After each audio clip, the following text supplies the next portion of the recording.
Hello, everybody. Right, for today's guided reading, it doesn't matter whether you do it before or after English. English is going to be a separate thing based on skills. Today, we are going to read pages 34 to 40.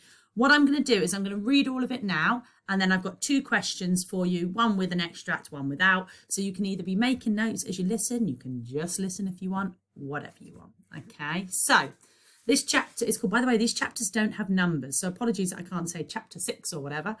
This chapter is called My Visible Friend, and I'm going to probably try and avoid doing the accents today because, like I said, I think not being around people has seriously limited my accent ability even further than it already was. Okay, so My Visible Friend. There are about 10 million meetings and letters home about my peculiar and disruptive behaviour at school assembly. Mrs. Sass decided that the problem that I had was poor social skills because I was an only child. He doesn't mix with the other children. He's an isolated figure on the playground. Wouldn't you be an isolated figure if people followed you round shouting, "Sir, sir," or "Wolverine," or yelling, "Hello up there," in a million times a day? I mean, what did they want me to do? Shrink? Dad said, "You need to try and make some friends." I've got loads of friends. I've got 20 guild members just waiting to do my bidding. I'm talking about real life, not computers. I don't accept that distinction. That's exactly my point, said Dad. You need a friend who is visible to the naked eye. The point about World of Warcraft is that the other players don't know how tall or short or fat or thin you are. They just accept you for what you are. Namely, in my case, a highly skilled night elf with healing powers. This wasn't enough for Mum and Dad. So they sent me to the Little Stars drama group every Saturday morning.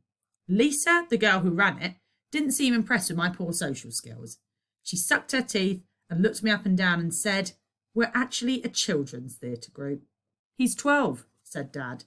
"What, mental age?" "No, physical age. And mental, I suppose. He's 12, mentally, physically, emotionally, the lot. He's just a bit tall and stubbly." "Oh." She looked like she didn't believe him. I showed her my passport. "He's a clever lad," said Dad. "He's in the gifted and talented." "He's not exactly a little star, though, is he?" said Lisa. "I suppose if we did the big friendly giant, he'd be perfect." "So," she smiled, "why don't we do that then?" So we did. Florida Kirby was already a fully paid up little star. Lisa gave her the part of the giant's little friend, Sophie. The Sophie in the play, Florida said, was named after Sophie Dahl, the supermodel. So when I play Sophie, I'm playing a young supermodel. Florida always has to be a celebrity. When Lisa made us do a role play in which we had to act like we'd seen a ghost, Florida saw the ghost of Britney Spears. When we had to pretend to be a dog, she was Madonna's dog. As we walked home through the Strand the first day, Florida kept practicing her lines on me.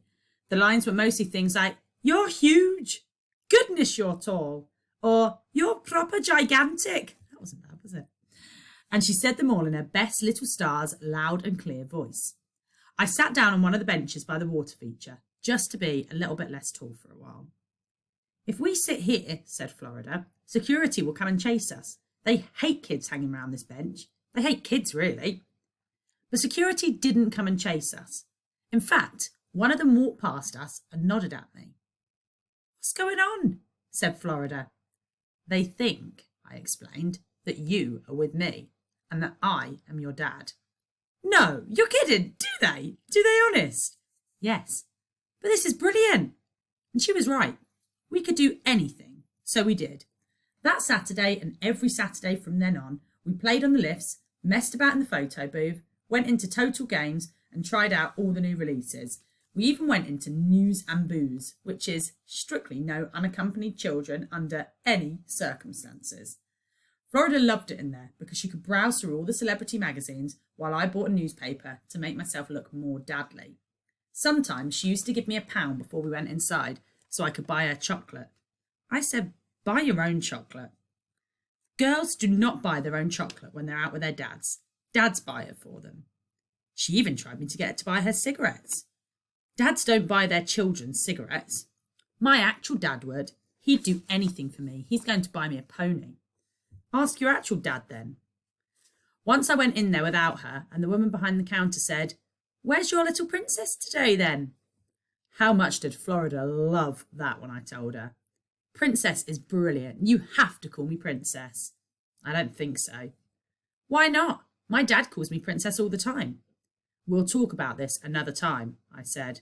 Whoa, you really sounded like a dad when you said that. Thanks. Another time she brought her little sister Ibiza with her. Oh, another one, said the woman in News and Booze. I didn't know you had two. I hope you don't mind me saying this, but it's lovely to see a young dad spending time with his girls the way you do. And they're both a credit to you. Aren't you lucky girls to have such a good dad? And she gave them a chomp bar each. It was a golden time, and maybe we should have stopped there. But if you play a lot of games, then the moment you get good at something, that feels like level 1. You start itching to level up. I tell you what, I'm going to pause there and ask you to stop and think about this question, because I think you've probably got quite a lot of evidence from what we've read already. So it says, how does Florida compare to Liam? What's the same? What's different? Think about their personalities, their attitude to life, their actions, the way they interact with each other. What similarities are there? What differences are there? Perhaps you could write your answer as a couple of sentences. Perhaps you could do a little similarities, differences chart. Maybe you could do a Venn diagram for them. Whatever you want. If you want to have a go at that, pause me, and then we'll move on to reading the rest of the chapter. Okay. Right, hopefully you've had a go at that. We're going to just finish off this chapter. The reason I paused there is because I realised that the next bit, the extract I'm going to be reading, is going to be on the screen here. So if you wanted to follow along, you're very welcome to. And you've got this question here, which I'll talk about in a minute, to be thinking about as well. All right. So we said, I'll just finish off that bit again. So it was a golden time, and maybe we should have stopped there. But if you play a lot of games, then the moment you get good at something, that feels like level 1. You start itching to level up. One day, Lisa had to finish early because her dad was ill. We could have spent the time in the Strand doing all the usual things, or we could have used the extra time to look for level 2. The 61 stops right outside the parish hall and goes all the way to Liverpool's celebrated city centre. So there it was, the way to level 2. Being a grown-up in the Strand was fun. Being a grown-up in Liverpool's celebrated city centre was totally cosmic. The moment we got off the bus, a woman in a white miniskirt and a red sash came up, said hello, and gave me a free sample of a new yoghurt drink. Here, she said, have a couple more for your little girl. We hadn't even finished drinking them when another woman gave me a free newspaper, and another one, in a trouser suit, asked me if I had 5 minutes to answer some questions. The questions were mostly about how we had got to town and what our favourite shops were.